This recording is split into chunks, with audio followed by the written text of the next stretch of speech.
Bonjour et bienvenue dans cette conversation autour de la gestion systémique d'un système éducatif. Les organisations éducatives nationales s'identifient souvent comme des systèmes éducatifs. Elles devraient donc tendre vers une vision systémique de leur mode de gestion.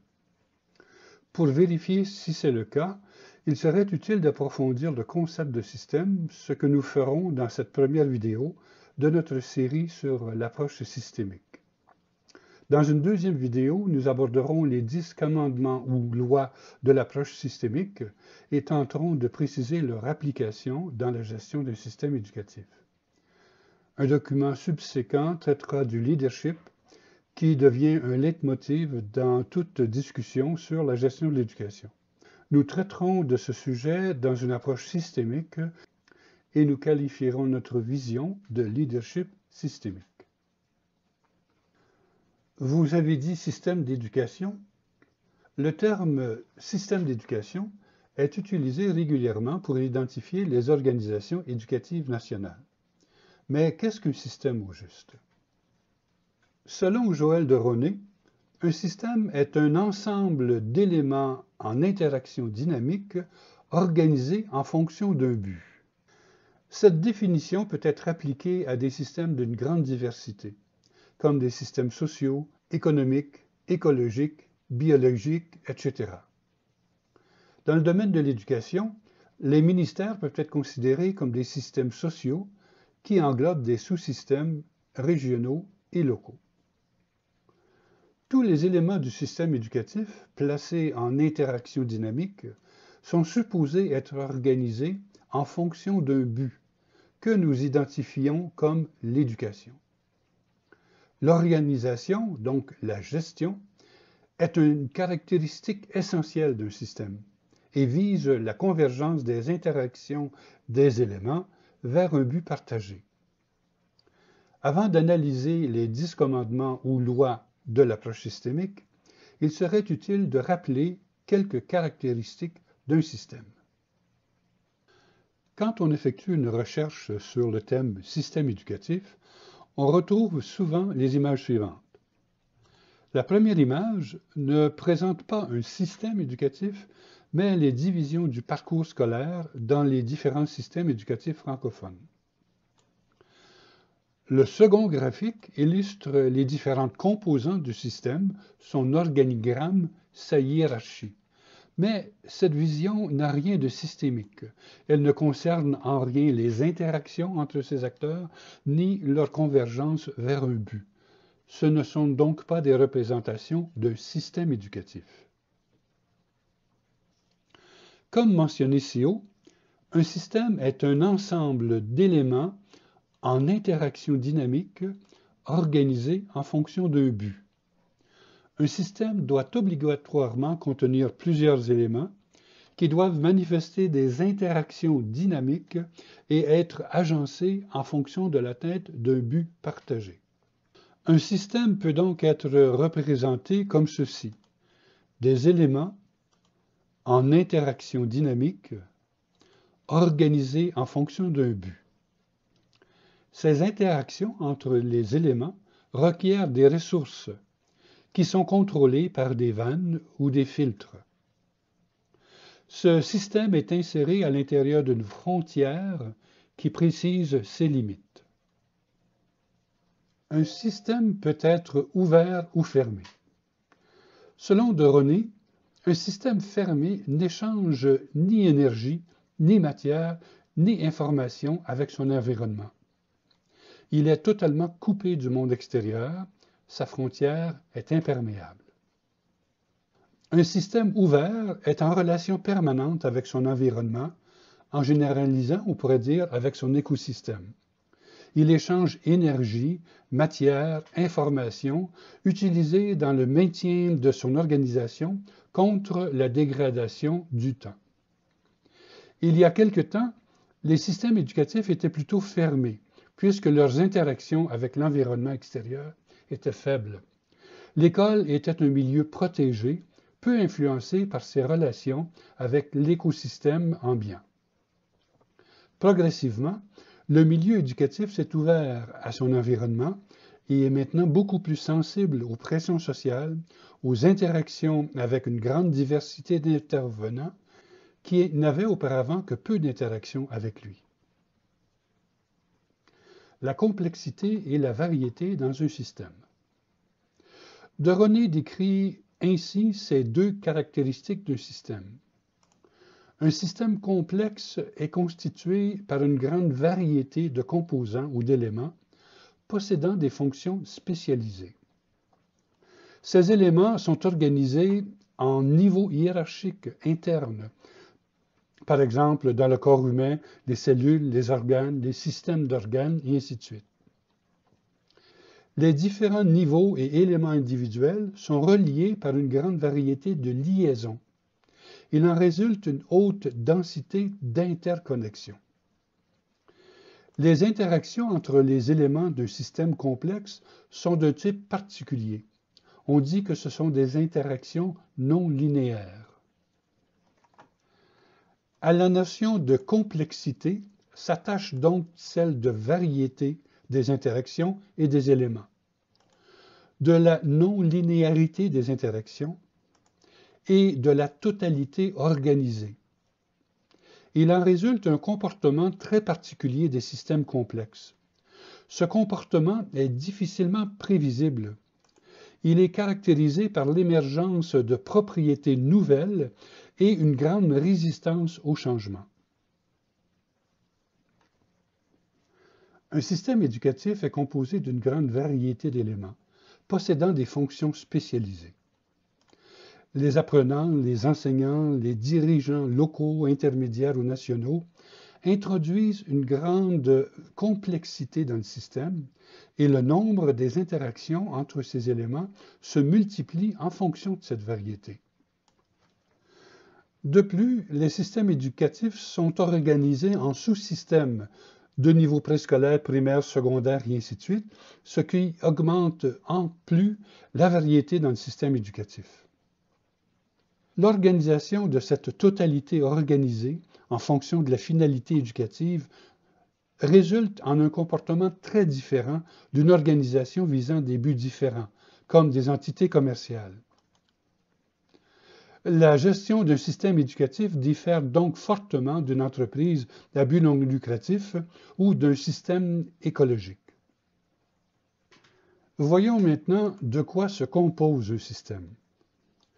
Deux groupes de traits caractéristiques permettent de décrire de manière très générale les systèmes que l'on observe dans la nature. Le premier groupe se rapporte à leur aspect structural, le second à leur aspect fonctionnel. L'aspect structural traite de l'organisation dans l'espace des composants ou éléments d'un système, de leur organisation spatiale. L'aspect fonctionnel traite des processus, c'est-à-dire des phénomènes dépendant du temps, les échanges, les transferts, les flux, la croissance, l'évolution, etc. L'aspect structurel d'un système comprend les composantes suivantes. Une limite qui définit les frontières du système et le sépare du monde extérieur. C'est la membrane de la cellule, la peau du corps, les remparts d'une ville ou les frontières d'un pays. Des éléments ou composants pouvant être dénombrés et assemblés en catégories, familles ou populations. Des réservoirs dans lesquels les éléments peuvent être rassemblés et dans lesquels sont stockés de l'énergie, de l'information, des matériaux. La représentation symbolique d'un réservoir est un simple rectangle. Un réseau de communication qui permet l'échange d'énergie, de matière et d'informations entre les éléments du système et entre les différents réservoirs. Il est représenté schématiquement par des traits pleins et pointillés reliant les réservoirs aux autres variables du modèle. Les principaux traits fonctionnels de tout système sont les suivants. Des flux d'énergie, d'informations ou d'éléments circulant entre les réservoirs. Ces flux s'expriment en quantité par unité de temps, comme un débit. Les flux d'énergie et de matériaux font monter ou baisser les niveaux des réservoirs. Ils circulent dans les réseaux de communication et se représentent de manière symbolique par une flèche épaisse. Les flux d'informations servent de base aux décisions qui permettent d'agir sur les flux pour maintenir, faire monter ou baisser les niveaux des réservoirs. Des vannes ou filtres contrôlant les débits des différents flux. Chaque vanne peut être visualisée comme un centre de décision, recevant des informations et les transformant en actions. Par exemple, un chef d'entreprise, une institution, un agent de transformation ou un catalyseur comme une enzyme. Ces actions ont pour effet d'accroître ou de diminuer l'intensité des flux. Leur représentation symbolique a l'aspect d'une vanne ou d'un robinet placé sur la ligne de flux. L'aspect fonctionnel d'un système décrit également des délais, résultant des vitesses différentes de circulation des flux, des durées de stockage dans les réservoirs ou des frottements entre les éléments du système. Les délais jouent un rôle très important dans les phénomènes d'amplification ou d'inhibition typiques du comportement des systèmes complexes. Enfin, les boucles d'information, appelées boucles de rétroaction ou feedback. Elles jouent un rôle déterminant dans le comportement du système en combinant les effets des réservoirs, des délais, des vannes et des flux. Il existe deux types de boucles de rétroaction, les boucles positives et les boucles négatives. Sur les boucles de rétroaction positives repose toute la dynamique du changement d'un système, croissance et évolution par exemple. Sur les boucles de rétroaction négatives repose la régulation et la stabilité, le rétablissement des équilibres et l'autoconservation. Le fonctionnement de base des systèmes repose sur le jeu combiné des boucles de rétroaction, des flux et des réservoirs.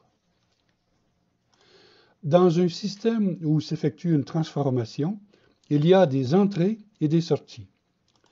Les entrées résultent de l'influence de l'environnement sur le système et les sorties de l'action du système sur l'environnement.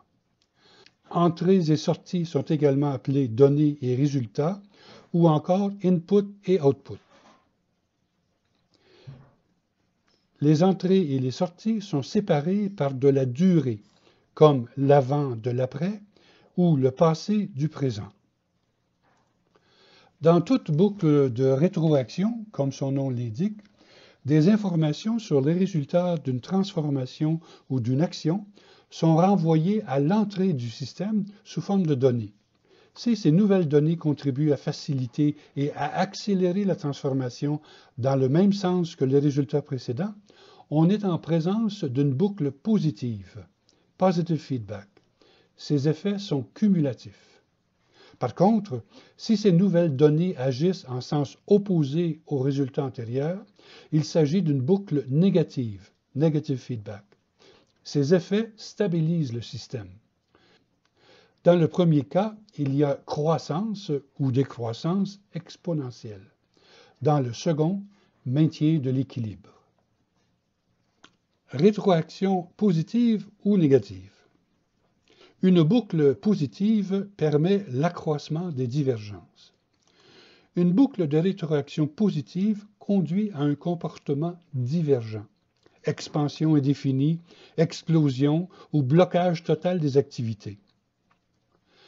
Le plus entraîne le plus, il y a effet de boule de neige, les exemples sont nombreux. Réaction en chaîne, croissance démographique, croissance d'une entreprise, capital placé à intérêt composé, prolifération des cellules cancéreuses, etc. Dans un cas comme dans l'autre, une boucle positive laissée à elle-même ne peut conduire qu'à la destruction du système, soit par explosion, soit par arrêt de toutes les fonctions. Une boucle négative produit plutôt la convergence vers un but. Une boucle de rétroaction négative conduit à un comportement adaptif et finalisé, c'est-à-dire paraissant tendre vers un but. Maintien d'un niveau, d'une température, d'une concentration, d'une vitesse, d'un cap. Dans certains cas, le but s'est établi de lui-même et maintenu au cours de l'évolution. Le système a sécrété sa propre finalité. par exemple le maintien de la composition de l'air ou des océans dans l'écosystème, du taux du glucose dans le sang, et ainsi de suite. Dans d'autres cas, il a été assigné par l'homme à des machines, automates et cerveaux-mécanismes. Dans une boucle négative, toute variation vers le plus entraîne une correction vers le moins. Et inversement, il y a régulation. Le système oscille autour d'une position d'équilibre qu'il n'atteint jamais. L'approche analytique et l'approche systémique sont plus complémentaires qu'opposées, mais pourtant irréductibles l'une à l'autre. L'approche analytique cherche à ramener un système à ses éléments constitutifs les plus simples, afin de les étudier en détail et de comprendre les types d'interactions qui existent entre eux.